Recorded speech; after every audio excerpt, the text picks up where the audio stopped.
प्रदेश अध्यक्ष मदन कौशिक पहुंचे हरिद्वार। ग्रामीणों ने मदन कौशिक का किया स्वागत। मदन कौशिक ने ग्रामीणों की मांग पर प्राथमिक चिकित्सालय का किया शिलान्यास।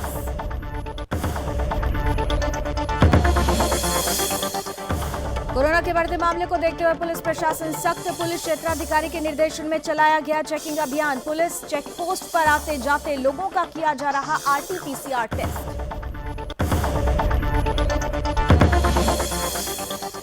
रुद्रपुर में जिला निर्वाचन अधिकारी और जिला मजिस्ट्रेट ने जिला निर्वाचन कंट्रोल रूम का किया निरीक्षण। निरीक्षण के दौरान निर्वाचन अधिकारी ने नोडल अधिकारी को दिए निर्देश।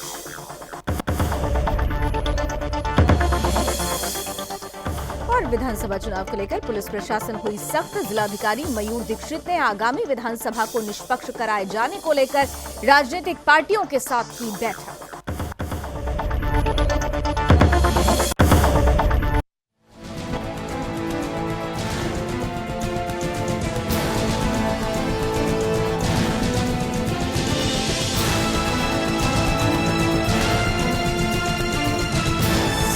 आप देख रहे हैं सुदर्शन न्यूज। नमस्कार, उत्तराखंड विशेष देख रहे हैं आप। आपके साथ मैं हूं लावनी विनीत। बुलेटिन की शुरुआत करते हैं। इस साल 5 राज्यों के चुनाव होने जा रहे हैं, जिसमें सभी पार्टियों ने अपनी अपनी तैयारी पूरी कर ली है। और इसी कड़ी में बीजेपी के प्रदेश अध्यक्ष मदन कौशिक हरिद्वार पहुंचे, जहां लोगों ने मदन कौशिक का जोरदार स्वागत किया। इस दौरान मदन कौशिक ने ग्रामीणों की मांग पर प्राथमिक चिकित्सालय का शिलान्यास किया। कोरोना प्रोटोकॉल और भारी बारिश के चलते इस कार्यक्रम में कम लोग ही मौजूद रहे। प्रदेश अध्यक्ष मदन कौशिक ने कहा कि लंबे समय से उत्तरी हरिद्वार के लोगों ने चिकित्सालय, डिग्री कॉलेज, सीवर और सड़कों की मांग इनकी तरफ से की जा रही थी, जिसमें हमने उनके सारे कार्य पूरे कर दिए हैं। वहीं उत्तरी हरिद्वार के लोगों के लिए डिग्री कॉलेज भी सुचारू रूप से आरंभ हो गया है, जिसमें सारी फैकल्टी उपलब्ध है। साथ ही मदन कौशिक ने कहा कि इलेक्शन के बाद वो कार्य भी तेजी से प्रारंभ हो जाएगा। मदन कौशिक ने कहा कि जो जनता से वायदा किया था उसे जरूर निभाया है।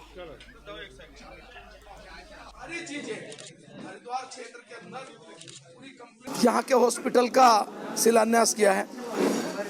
युद्ध स्तर पर काम शुरू हो रहा है और मैं समझता हूँ कि अगले 1 साल में काम पूरा करना है। भूपतवाला के लिए 2 बड़े काम थे। एक डिग्री कॉलेज, उसमें 56 एडमिशन हो गए हैं, सारी फैकल्टी आ गई हैं। बच्चों की पढ़ाई अब जैसे ही कोरोना की गाइडलाइन आएंगी शुरू हो जाएगी। हॉस्पिटल का काम शुरू हो गया है। फ्लाईओवर का काम का भी शिलान्यास हो गया, वो भी शुरू हो रहा है। सीवर लाइन चुनाव के बाद शुरू करेंगे, पैसा आ गया है। तो यानी भूपतवाला क्षेत्र के लिए जितने काम थे हमने सारे पूरे किए। आज चूंकि कोविड की गाइडलाइन के अनुसार हम सभा नहीं कर सकते थे। आज माननीय प्रदेश अध्यक्ष मदन कौशिक जी ने इसका शिलान्यास किया है और ये उत्तरी हरिद्वार की बहुत पुरानी मांग थी कि अस्पताल निर्माण हो। आम जनमानस को इसका निश्चित लाभ मिलने जा रहा है और एक गरीब वर्ग जो कहीं ना कहीं परेशान होता था, जब जाम की स्थिति होती थी, हरिद्वार के अंदर कावड़ आती थी, इन सब चीज़ से निजात मिलने जा रहा है। और भारतीय जनता पार्टी की सरकार ने जो वादे किए थे, जो मैनिफेस्टो में अपने चुनाव में पहले किए थे, उन वादों को भारतीय जनता पार्टी ने पूरा किया है। और भारतीय जनता पार्टी निश्चित, जो हमारे प्रदेश के अध्यक्ष जी ने इस बार नारा दिया है, अब की बार 60 पार, वो 60 पार का नारा पूरा होगा और हरिद्वार की धरती से निश्चित इस बार 60,000 वोटों से माननीय मदन कौशिक चुनाव जीत के जाएंगे। कोरोना के बढ़ते मामले को देखते हुए पुलिस प्रशासन सख्ती कर रहा है। इसी कड़ी में पुलिस क्षेत्राधिकारी शांतनु पराशर ने दिशा निर्देश पर पुलिस ने सघन चेकिंग अभियान चलाया। इस दौरान 2 किलोमीटर स्थित पुलिस चेक पोस्ट पर आते जाते लोगों का चेकिंग किया गया। वहीं पुलिस ने कोरोना गाइडलाइन के नियमों का लोगों से पालन करवाने के लिए मास्क नहीं पहनने वालों को सख्त निर्देश दिए। साथ ही साथ यातायात नियमों का उल्लंघन कर रहे वाहनों के चालान भी काटे। आचार संहिता के नियमों का सख्ती से पालन कराया जा रहा है। वहीं वाहनों की बारीकी से जांच कर संदिग्ध व्यक्तियों पर पुलिस प्रशासन नजर बनाए हुए है। आचार संहिता और यातायात के नियमों का उल्लंघन करने वालों के खिलाफ कानूनी कार्रवाई की जा रही है।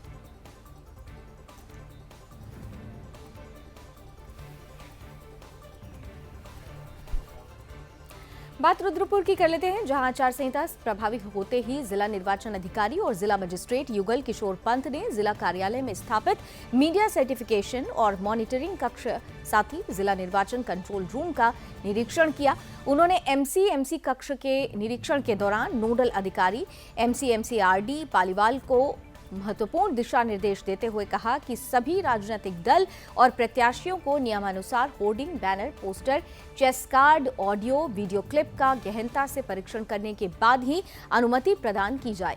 उन्होंने निर्वाचन कंट्रोल रूम के निरीक्षण के दौरान कंट्रोल रूम को घंटों चालू रखने और शिकायत प्राप्त होने पर तुरंत एक्शन लेते हुए संबंधित क्षेत्रों के रिटर्निंग के निर्देश भी दिए।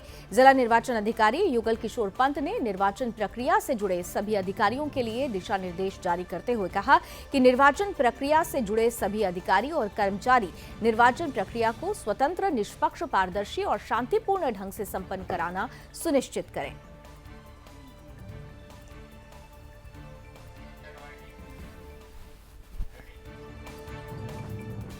विधानसभा सामान्य निर्वाचन 2022 की घोषणा के फलस्वरूप उत्तरकाशी जनपद में आदर्श आचार संहिता प्रभावी हो गई है और इसी कड़ी में उत्तरकाशी के जिलाधिकारी मयूर दीक्षित ने आगामी विधानसभा सामान्य निर्वाचन 2022 के निष्पक्ष, पारदर्शिता और सफल आदर्श आचार संहिता का अनुपालन सुनिश्चित किए जाने को लेकर राजनीतिक दलों के साथ बैठक की। जिलाधिकारी ने कहा कि हम सभी की नैतिक जिम्मेदारी बनती है कि निष्पक्ष चुनाव संवैधानिक रूप से संपन्न कराए जाएं। साथ ही उन्होंने संबंधित विधानसभा क्षेत्रों के रिटर्निंग ऑफिसर को निर्देशित करते हुए कहा कि राजनीतिक दलों के सरकारी और गैर सरकारी संपत्तियों पर लगे पोस्टर, बैनर, प्रचार प्रसार सामग्रियों को तत्काल प्रभाव से हटाना सुनिश्चित किया जाए। उन्होंने कहा कि कोविड-19 वेरिएंट ओमिक्रॉन के संक्रमण की रोकथाम के लिए भी भारत निर्वाचन आयोग के आदेशों के क्रम में कोरोना वायरस के बढ़ते संक्रमण को देखते हुए जनपद में 15 जनवरी 2022 तक समस्त सार्वजनिक समारोह, मनोरंजन, सांस्कृतिक, नुक्कड़ नाटक, राजनीतिक रैली, धरना प्रदर्शन सभी पर प्रतिबंध रहेगा, जिसे पूरी तरह से पालन कराने की जिम्मेदारी भी जिला प्रशासन की ही होगी।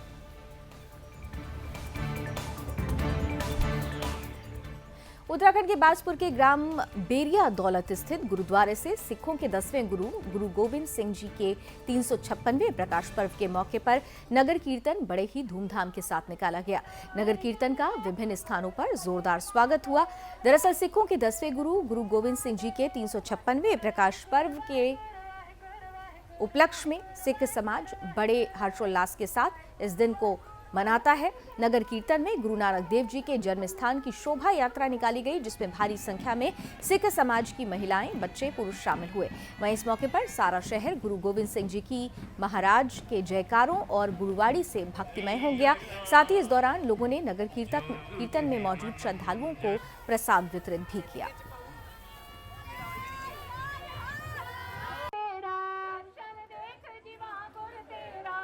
इस वक्त जो आज नगर कीर्तन निकाला जा रहा है बेरिया से बाजपुर के लिए गुरु गोविंद सिंह महाराज के अवतार दिहाड़े को समर्पित है। सबसे पहले मैं गुरु गोविंद सिंह के अवतार दिहाड़े की पूरे देश विदेश के लोगों को, संगतों को बधाई देना चाहता हूं। और इसके बाद जो उपराला बाजपुर की संगत ने किया है हर साल की तरह से, हम पूरी संगत के बहुत धन्यवादी हैं। जो सर्वंसदानी श्री गुरु गोविंद सिंह जी महाराज के कुर्बानी को याद करते हुए उनको अपनी भावना के तरीके से जो श्रद्धा प्रकट कर रहे हैं, सत्कार कर रहे हैं संगत का, जगह जगह लंगर लगा के, कोई झाड़ू की सेवा करके, कोई फूलों की बरखा करके, हर तरीके से अपनी भावनाएं प्रकट कर रहे हैं। हम उन सभी का धन्यवाद करते हैं और सभी को मुबारकबाद देते हैं। और इधर चमोली जनपद क्षेत्र के जोशीमठ में इन दिनों हुई बर्फबारी से भारत चीन सीमा को जोड़ने वाले मलारी राष्ट्रीय राजमार्ग पर 10 से 12 फीट बड़े बड़े ग्लेशियर टूटकर सड़क पर आ गए हैं, जिससे सीमावर्ती इलाकों में जाने वाले सेना के वाहन सेना की अगली चौकियों पर नहीं पहुंच पा रहे। मौसम खुलने के बाद सड़क मार्ग को खोलने के लिए बीआरओ की टीम युद्ध स्तर पर जुट चुकी है। बड़े बड़े बर्फ के पहाड़ों को काटने का काम भी शुरू कर दिया गया है। बीआरओ के मजदूर और जेसीबी मशीन लगभग -10 डिग्री से भी नीचे के तापमान में बर्फ हटाने का काम कर रहे हैं।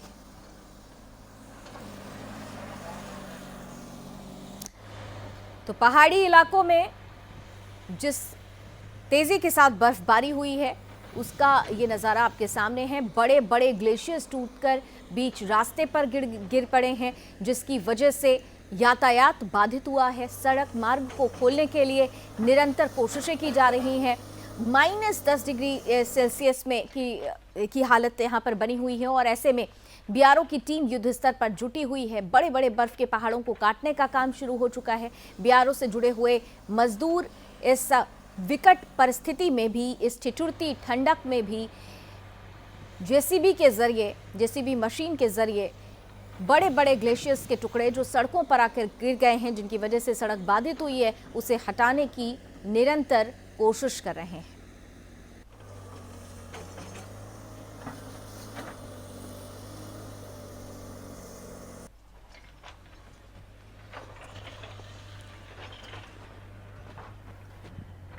तो उत्तराखंड चमोली की तस्वीरें आप देख रहे हैं, जहां पर भारी बर्फबारी की वजह से आम जनजीवन पूरी तरह से अस्त व्यस्त है। न केवल आम जनजीवन व्यस्त है, बल्कि जो यातायात मार्ग है वो पूरी तरह से बाधित हुआ है। सड़कें अवरुद्ध हो गई हैं, बड़े बड़े ग्लेशियर सड़क पर टूटकर आकर गिर गए हैं, जिसकी वजह से कई ऐसे इलाके हैं, कई ऐसे गांव हैं जिनका संपर्क एक दूसरे से टूट गया है। मुख्यालय से कई जो सुदूरवर्ती गाँव हैं उनका संपर्क टूटा है। भारी बर्फबारी के चलते न केवल पहाड़ों पर ठंड बढ़ी है, टेम्परेचर माइनस हो गया है, -10 डिग्री सेल्सियस बताया जा रहा है चमोली का टेम्परेचर, जब बड़े बड़े ग्लेशियर्स गिरे हैं। और इसका बड़ा असर मैदानी इलाकों में भी पड़ रहा है। मुसीबत भारी है, खासतौर से उन सैलानियों के लिए भी जो यहाँ पर बर्फबारी का लुत्फ उठाने के लिए पहुंचे हुए थे, लेकिन देखिए किस तरह से वो फंस चुके हैं। और इसीलिए बीआरओ की टीम अवरुद्ध हुई मार्ग को खोलने की कोशिश कर रहे हैं। जेसीबी की मशीनों के द्वारा लगातार बर्फ हटाने की कोशिश हो रही है। कृष्णा कुमार हमारे साथ जुड़ चुके हैं, ब्यूरो चीफ उत्तराखंड। कृष्णा, निश्चित रूप से जब बर्फबारी होती है नज़ारा बहुत खूबसूरत होता है, लेकिन उसके पीछे मुसीबत भारी होती है। कृष्णा। बिल्कुल, निश्चित तौर पर आपने देखिए मौसम जो है उत्तराखंड में सुहाना हो रखा है। चारों तरफ पहाड़ पर बर्फबारी ही बर्फबारी है, जिसका लुत्फ जो है चारों पूरे देश से जो है पर्यटन उठाने पर्यटक यहाँ पहुंच रहे हैं लगातार। और टूरिस्ट भी हमको लगातार देखे जा रहे हैं सड़कों पर भी, क्योंकि पहाड़ी की अगर सड़कों की बात करें तो पूरे इस तरीके जाम की स्थिति है। कहीं पर बर्फबारी बहुत ज्यादा हो चुकी है, तो उत्तरकाशी गंगोत्री हाईवे जो है वो बंद पड़ा हुआ है। सुबह से बर्फबारी हटाने का कार्य ऐसे में तमाम जारी है, तो तमाम पर्यटक वहाँ पर मौजूद रहते हैं, जो है बर्फ का लुत्फ उठाते हैं और आनंद वो जो लगातार लेते रहते हैं। इसके बाद से लगातार हम भी देखते हैं कि पर्यटक जो भी बात करता है खास सुविधाओं पर, क्योंकि पुराने जमाने की अगर बात करें तो पर्यटकों को बहुत ही घंटे लग जाते थे पहाड़ों पर जाने के लिए, मगर अब आसान राह हो चुकी है। नेशनल हाईवे जो बड़े बड़े ऑल वेदर रोड पहाड़ पर बन चुके हैं उत्तराखंड में, उससे काफी आनंद जो है पर्यटक उठाते हैं। क्योंकि पहले जो दिक्कतें होती थी उस दिक्कतों का सामना पर्यटकों को पर्यटक आनंद तो उठाते हैं कृष्णा, लेकिन मैंने पहले भी कहा कि नज़ारा खूबसूरत है, सैलानी खुश हो जाते हैं, लेकिन मुसीबत भी भारी है, क्योंकि कई ऐसे सड़कें हैं जिन पर ग्लेशियर्स टूट के गिरे हुए हैं। कई ऐसे गांव हैं जिनका संपर्क एक दूसरे से टूट गया है। तो इसे लेकर प्रशासन की तरफ से क्या कुछ किया जा रहा है? देखिए, बहुत ही कम स्थिति है। आज की डेट में बात करें तो किसी भी गांव का भी कोई नेटवर्क कनेक्शन जो है वो अभी तक नहीं टूटा है। सब जगह जो संचालन है वो कई जगह चल रहा है। बस कुछ जगह जो है वो सड़कें ब्लॉक पड़ी है, उसको जो है पीडब्ल्यूडी उन सड़कों को खोलने के लिए सुबह से प्रयास करते हैं, लेकिन मौसम कई जगह पर खराब है, जिस वजह से बार बार वो पूरा सफल नहीं हो पा रहा है। कहीं ना कहीं वो मौसम खराब होने की वजह से पीडब्ल्यूडी प्रशासन भी असफल है रास्ता खोलने के लिए। लावली, कौन कौन से ऐसे इलाके हैं जिनकी के रास्ते पूरी तरह से अवरुद्ध हैं? जैसे चमोली की खबर तो हम देख रहे हैं, और कहां कहां पर ऐसी परिस्थिति बनी है कृष्णा? बिल्कुल, देखिए चमोली का ओली मार्ग बन गया। इसके अलावा हम रुद्रप्रयाग के चुंगनाथ चौकसा की बात करें तो वो रोड भी इस टाइम पर ब्लॉक पड़ा हुआ है। भारी बर्फबारी वहाँ पर देखने को मिल रही है। और हम देखते हैं गंगोत्री और यमुनोत्री हाईवे भी बर्फबारी की वजह से बंद पड़ा हुआ है। काफी पर्यटक वहाँ पर इस टाइम पर मौजूद है, जो एक तरीके से निकलने की राह देख रहे हैं कि कब बर्फबारी रोड से क्लियर होगी और कब हम अपने घर की ओर वापस जाएंगे। लावनी, चलिए, बहुत बहुत धन्यवाद कृष्णा इस पूरी जानकारी के लिए। इधर उत्तरकाशी में नशे पर रोक लगाने के लिए पुलिस प्रशासन पूरी तरह से सख्त नजर आ रहा है, और इसी कड़ी में पुलिस प्रशासन की तरफ से चेकिंग अभियान भी चलाया जा रहा है। चेकिंग अभियान के तहत एक नशा तस्कर को पुलिस ने गिरफ्तार कर लिया। वहीं गिरफ्तार आरोपी के पास से अवैध अंग्रेजी शराब भी बरामद की गई। फिलहाल पुलिस ने मामले को दर्ज कर आरोपी को जेल भेज दिया है। वहीं मामले में आरोपी से पूछताछ की जा रही है।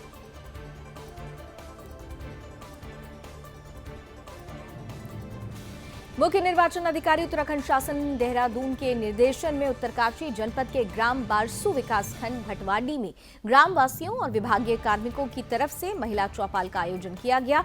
इस दौरान चौपाल में मौजूद सदस्यों को निर्वाचन महोत्सव की शपथ और नवीन वोटरों को मतदान के लिए प्रोत्साहित किए जाने के साथ ही साथ ईवीएम प्रशिक्षण प्रदान किया गया।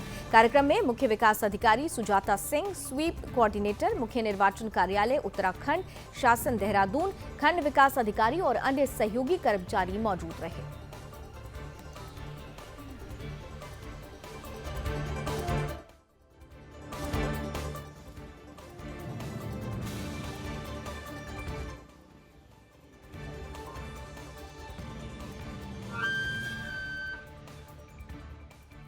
उत्तराखंड के सतपुली की बात करेंगे, जहां ग्रामीणों ने प्रदर्शन किया है। दरअसल ग्रामीण गांव खैरासैड़ से डोर नागधार देवस्थल मोटर मार्ग के बीच में एक पुल का निर्माण कई महीनों से चल रहा था, जिसके चलते पूरा मार्ग बंद है। मार्ग बंद होने के चलते ग्रामीणों को भारी परेशानियों का सामना करना पड़ रहा है। खासकर बुजुर्गों के लिए बड़ी परेशानी हो रही है। उन्होंने कहा कि उन्हें पुल बनने तक वैकल्पिक मार्ग की व्यवस्था दी जाए, लेकिन प्रशासन की तरफ से कोई रास्ता नहीं निकाला गया। वहीं ग्रामीणों का कहना है कि कैबिनेट मंत्री और यहाँ के विधायक इस बारे में कई बार उन्हें सूचित भी किया गया, लेकिन कोई भी उनकी सुध लेने नहीं आता है। ग्रामीणों ने कहा कि उन्हें वैकल्पिक मार्ग नहीं दिया जाता तो वो आने वाले विधानसभा चुनाव में वोट नहीं देंगे।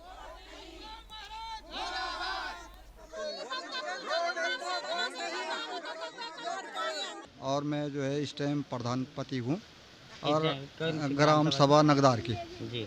और आज हम जो दिनांक 7/1/2022 को यहाँ पर इकट्ठा हो रखे हैं, वो हम इसलिए हो रखे हैं कि बरसात के कारण हमारा जो वैकल्पिक मार्ग या बिस्किटी में जो था वो जो है ख़राब हो रखा है।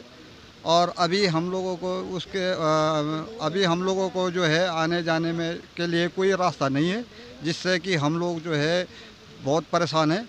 और हमारा जो है काफ़ी लोगों से मतलब हमने जो है बात करी जिसकी किसी ने कोई सुनाई नहीं की। जी, हमारे यहाँ रोड नहीं है और यहाँ का रास्ता बहुत ख़राब हो रखा है और पुल टूट रखा है। इसके कारण हमारे यहाँ रोड नहीं जा पा रही है और हमें वैकल्पिक मार्ग की दिक्कत हो रही है। अगर हमारे लिए दूसरा रास्ता नहीं दिया जाएगा तो हम चुनाव का बहिष्कार करें। हम लोग देवस्थल, डॉन, नगदार तीनों गांव की पूरी जनता यहाँ पर आई हुई है। हमारा मुख्य मार्ग मोटर मार्ग जो था ये बरसात से एवं पुल निर्माण के कारण बंद हो रखा है। हमें आने जाने में बड़ी परेशानी हो रही है। हमें वैकल्पिक मार्ग दिया जाए जब तक कि पुल का निर्माण। कोरोना के कहर के बीच सबसे ज्यादा मेडिकल स्टाफ की जरूरत है और ऐसे समय में भर्ती की जगह एम्स प्रशासन की एक एजेंसी ने अपने करीब 100 मेडिकल स्टाफ को अचानक नौकरी से निकालकर बाहर का रास्ता दिखा दिया है। इससे नाराज होकर मेडिकल स्टाफ ने एम्स प्रशासन और एजेंसी के खिलाफ नारेबाजी कर प्रदर्शन शुरू कर दिया है। हंगामे की वजह से ओपीडी पहुंचे मरीजों को भी परेशानियों का सामना करना पड़ा। बड़ी संख्या में मेडिकल स्टाफ के बाहर निकाले जाने से एम्स के अंदर स्वास्थ्य सेवाएं लड़खड़ाने की भी आशंका जताई जा रही है। स्टाफ का साफ साफ कहना है कि जब तक उन्हें उनकी नौकरी वापस नहीं मिलती वो एम्स प्रशासन के खिलाफ धरना प्रदर्शन और नारेबाजी करते रहेंगे। वहीं एम्स के पीआरओ हरीश थपलियाल ने कहा कि मामला संज्ञान में आया है। फिलहाल अधिकारियों के साथ बैठक भी की जा रही है, फिर मामले में संज्ञान लिया जाएगा।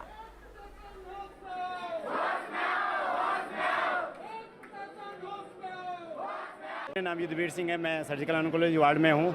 पिछले 6 महीने से वहाँ पे काम कर रहा हूँ और मैं हॉस्पिटल अटेंडर हूँ।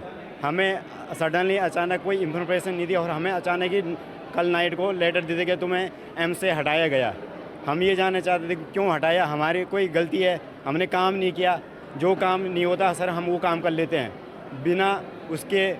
पीपी पेन हमने 9-9 घंटे काम किए, बॉडी पैक किए हमने, आज अचानक ही हमें निकाल रहे हैं। मैं पूछना चाह रहा हूँ, एम्स प्रशासन कह रहे सर हमने नहीं निकाला और TDS कह रहा हमने निकाला। हम बीच में फंस गए सर। हमें हमारे कोई सबूत में आ नहीं रहा। मैनेजर भी हमारे बैठे हैं, कोई बात ही नहीं कर रहा। प्रियंका, मैं प्राइवेट वार्ड से HA हूँ यहाँ पे, ठीक है। तो हम पिछले 2 साल से मैं यहाँ पे नौकरी पे हूँ और हमने पैसे भी भरे स्टार्टिंग में, ठीक है। पूरे कोविड टाइम पे हमने पॉजिटिव पेशेंटों के साथ ड्यूटी करी है। 8-8 घंटे हमने PP पहन के हम लोग पॉजिटिव भी हुए, कोई हमें देखने के लिए नहीं आया। 2-2 महीने में एक बार हमारी सैलरी आती है। ओके, हमने सब कुछ झेल लिया है, पर आज बात आई है हमारी नौकरी की, सब हमको बाहर कर रहे हैं। क्यों? क्योंकि कंपनी का टेंडर खत्म हो गया। हमारी क्या गलती है इसमें? हमने टाइम पे कोई ड्यूटी नहीं की है तो हमें बोलो, हमारी कोई गलती है तो हमें बोलो। हमें न्याय चाहिए, हमें हमारी गलती बताओ। बस हम जानना चाहते हैं कि हमारी क्या गलती है। मैं 18 साल की होके 19-20 बॉडियाँ मैंने मॉर्चरी में शिफ्ट करी आधी रात को। और इधर विधानसभा चुनावों को लेकर सभी पार्टियों की तैयारी शुरू हो गई है। इसी कड़ी में प्रदेश के उच्च शिक्षा मंत्री डॉक्टर धन सिंह रावत का सोशल मीडिया में एक वीडियो वायरल हुआ। वहीं वीडियो वायरल होते ही कांग्रेस के प्रदेश अध्यक्ष गणेश गोदिलियाल कटाक्ष उन्होंने किया है। गणेश गोदिलियाल ने कहा कि अगर मंत्री धन सिंह रावत ने पिछले 5 साल के कार्यकाल में कुछ काम जनता के लिए किए होते तो उन्हें प्रधानमंत्री नरेंद्र मोदी और कमल के नाम पर वोट मांगने की आवश्यकता ही नहीं होती। साथ ही गणेश गोदिलियाल ने कहा कि बीजेपी अब चुनाव सिर पर है तो मंत्री धन सिंह रावत प्रधानमंत्री के नाम से वोट मांगने का काम कर रहे हैं। उन्होंने कहा कि अभी मंत्री केवल प्रधानमंत्री के नाम से वोट मांगने का काम कर रहे हैं। ये बहुत सौभाग्य की बात थी। गाँव की माताएं, बहनें और सभी युवा साथियों, एक तो मोदी जी का धन्यवाद है कि अब चौथान का कोई भी गांव ऐसा नहीं कि जहां रोड और अब बिनसर महादेव तक भी रोड चले गई है। जब भी हम बिनसर जाएंगे तो अब काहे से जाएंगे? गाड़ी से। और हॉस्पिटल भी मैंने सारी सुविधाएं कर दी। अब आप लोगों ने मोदी जी का ध्यान रखना है। किसका? और मोदी जी का चुनाव चिन्ह क्या है? ठीक है भाई, इतना ध्यान रखो। रोड क्या, अब जहाज भी आ जाएगा, चिंता मत। भारत माता की। और प्रोग्राम रखने का जो मकसद था वो ये था कि ये बहुत सौभाग्य की बात थी कि जब यहाँ पर एक कॉलेज का शुभारंभ किया गया था आज से 3 साल पहले, तो तब ये कहा गया था कि ये व्यावसायिक महाविद्यालय बन रहा है और पूरे हिंदुस्तान का एकमात्र व्यावसायिक कॉलेज बन रहा है। इधर आगामी विधानसभा चुनाव के मद्देनजर आदर्श आचार संहिता लगते ही जिला पुलिस प्रशासन हरकत में आ गया है। जिला प्रशासन की तरफ से अब मुख्य बाजारों और आसपास के इलाकों में लगे पोस्टर, बैनर, फ्लैग्स को हटाने की कार्रवाई शुरू कर दी गई है। चौकी प्रभारी सूरज शर्मा का कहना है कि प्रदेश में आदर्श आचार संहिता लगते ही जिला निर्वाचन अधिकारी पौड़ी डॉक्टर विजय कुमार जोगदंडे ने मुख्य बाजारों में लगे पोस्टर, बैनर और फ्लेक्स को हटाने के आदेश जारी कर दिए थे, जिसके बाद अब राजस्व विभाग और पुलिस की टीम की तरफ से मुख्य बाजार में लगे फ्लैक्स, पोस्टर, बैनर को हटाने का काम शुरू हो गया है। इसके साथ ही साथ चुनाव आयोग की तरफ से दिए गए दिशा निर्देशों का अनुपालन करवाने के लिए भी लोगों को निर्देशित किया जा रहा है। उन्होंने कहा कि चुनाव आयोग ने जो भी दिशा निर्देश जारी किए हैं उनको शक्ति के साथ धरातल पर उतारने का काम किया जाएगा, जिससे जनपद पौड़ी सहित प्रदेश में शांतिपूर्वक ढंग से चुनाव को संपन्न कराया जा सके। जैसा कि आप जानते हैं कि राज्य निर्वाचन आयोग द्वारा उत्तराखंड में आचार संहिता लागू की गई है, तो उसके परिप्रेक्ष्य में मैं इतना ही कहना चाहूँगा कि एक तो हम लोगों को जागरूक कर रहे हैं इस संबंध में कि जो आदर्श आचार संहिता है उसका पालन करें। दूसरा, अभी तक जितने भी होर्डिंग वगैरह और बोर्ड जिस पार्टी के भी लगे हैं सार्वजनिक स्थान पे या जैसे स्कूल हो गया या गवर्नमेंट प्रॉपर्टी पे जो लगे हैं, तो उसको तहसील प्रशासन की मदद से हटाया जा रहा है और लोगों को भी इस संबंध में जागरूक किया जा रहा है। जैसा इधर सरोवर नगरी नैनीताल और उसके आसपास के क्षेत्रों में देर रात से ही बारिश हो रही है, जिसके चलते पर्यटक स्थलों में सन्नाटा पसरा हुआ है। वहीं बारिश होने से ठंड भी काफी बढ़ गई है। यहां पर्यटकों के साथ साथ स्थानीय लोग भी बारिश के चलते घर और होटल से बाहर नहीं निकल पा रहे।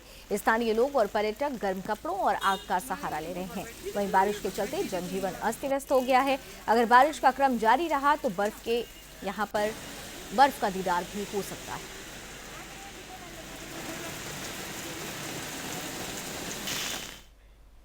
मसूरी में कैबिनेट मंत्री गणेश जोशी ने मसूरी गर्ल्स इंटर कॉलेज के करीब 300 छात्राओं को ठंड से बचने के लिए कोट वितरित किए। वहीं उन्होंने स्कूल कॉलेज की हर संभव मदद करने का भी आश्वासन दिया। गणेश जोशी ने कहा कि आचार संहिता लगने से पहले उनके तरफ से बच्चों को कोट वितरित किए जा रहे हैं, जिससे कि उनको ठंड से बचाया जा सके। उनके तरफ से मसूरी विधानसभा में 4200 छात्र छात्राओं को कोट दिए गए हैं। वहीं गणेश जोशी ने कहा कि बीजेपी की हमेशा सोच रही है कि अंतर पीढ़ी के अंतिम व्यक्ति तक विकास हो और इसी को लेकर भारतीय जनता पार्टी काम कर रही है। इस दौरान कैबिनेट मंत्री ने कांग्रेस पर जमकर निशाना साधा। गणेश जोशी ने कहा कि जब सर्जिकल स्ट्राइक हुई थी तो कांग्रेस का नेता सर्जिकल स्ट्राइक का सबूत मांग रहे थे, जो कि गलत है। उन्होंने कहा कि हमेशा कांग्रेस ने सैनिकों के विरोध में काम किया। 1 रैंक 1 पेंशन लागू है तो भारतीय जनता पार्टी ने ही की है। उत्तराखंड में भव्य सैन्य धाम का निर्माण भारतीय जनता पार्टी की सरकार ने ही किया। आगे उन्होंने कहा कि कांग्रेस ने हमेशा सैनिकों का अपमान किया है और हरीश रावत ने बीएसएफ पर की गई टिप्पणी के लिए माफी मांगनी चाहिए।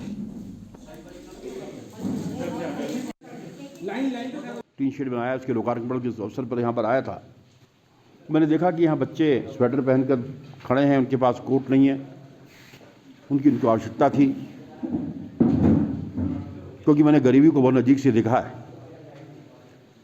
और जब भी मैं किसी ऐसे व्यक्ति को देखता हूँ तो वो जब अपने दिन याद आते हैं। जिस सोच अंतिम पीढ़ी के अंतिम व्यक्ति तक विकास की लहर पहुंचनी चाहिए, हम उसको साकार कर रहे हैं। और मेरा ये मानना है कि ईश्वर ने अगर आपको ताकत दी है, ईश्वर ने आपको शक्ति, ईश्वर ने आपको इस लायक बनाया है, तो कमजोर वर्ग के होना चाहिए, क्योंकि ये बच्चे जितने हैं समाज के गरीब और कमजोर वर्ग के बच्चे यहाँ पर पढ़ रहे हैं और मुझे आज उनकी सेवा करने का मौका मिला। इसके लिए मैं यहाँ के प्रबंधक जी का, यहाँ के स्टाफ का।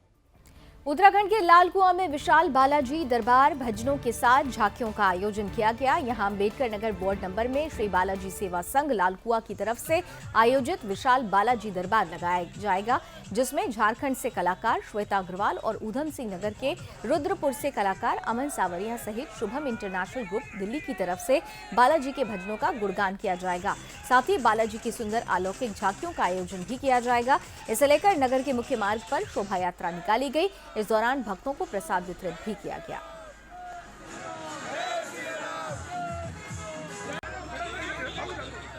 महोत्सव लाल कुआं विधानसभा में बनाया जा रहा है, जहां बालाजी महाराज की शोभा यात्रा नरूला पेट्रोल पंप से अम्बेडकर पार्क तक निकाली गई है, जिसको भव्य बनाया गया है यहाँ के भक्तगणों द्वारा।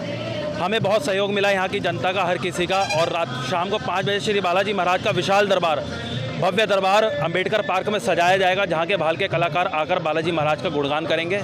साथ में इस वातावरण को श्री बालाजी महाराज के भक्तगण भक्तिमय बना देंगे।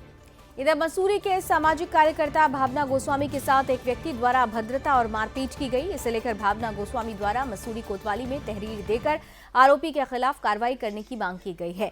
भावना गोस्वामी ने अपनी लिखित शिकायत में कहा है कि एक व्यक्ति द्वारा घर में घुसकर उनके साथ गाली गलौज की गई और जान से मारने की धमकी दी गई। भावना गोस्वामी ने बताया कि आरोपी द्वारा लगातार पालिका अध्यक्ष अनुज गुप्ता का नाम लेकर कहा जा रहा था कि भावना गोस्वामी को सबक सिखाना है, क्योंकि उनके द्वारा पालिका अध्यक्ष अनुज गुप्ता द्वारा किए जा रहे भ्रष्टाचार को सोशल मीडिया के द्वारा रखा जाता है, जिससे बौखलाकर पालिका अध्यक्ष उन पर जानलेवा हमला करवा रहे हैं। उन्होंने बताया कि इस घटना से वो अत्यधिक डरी हुई हैं। मसूरी पुलिस द्वारा मामले की गंभीरता को देखते हुए राजेश के खिलाफ आईपीसी की विभिन्न धाराओं के तहत मुकदमा दर्ज कर लिया गया है। मसूरी कोतवाल गिरीश चंद शर्मा ने बताया कि मामले की गंभीरता को देखते हुए आरोपी के खिलाफ मामला दर्ज कर दिया गया है और जांच की जा रही है। प्रोग्राम में गई थी तो वहाँ अनुज गुप्ता जी ने खुले शब्दों में उन्होंने बोला था कि 2-3 लोगों को मैंने 2-3 में से एक को सबक सिखा दिया है। दूसरा मैं ही थी उनकी नज़रों में, क्योंकि मैं एक सच की आवाज़ निकालती थी। अब वो मेरी आवाज़ बंद करने के लिए, मतलब मुझे लगता है कि जब वो बंदा आया बार बार अनुज गुप्ता जी का नाम ले रहा, मैं तो इतनी डरी हुई थी, इतना रोई कि मतलब मुझे लग रहा कि आज मैं मर चुकी। और चलिए इसी के साथ उत्तराखंड विशेष में अभी बस इतना ही, लेकिन देश और दुनिया की तमाम खबरों के लिए आप जुड़े रहिए सुदर्शन न्यूज के साथ। जय।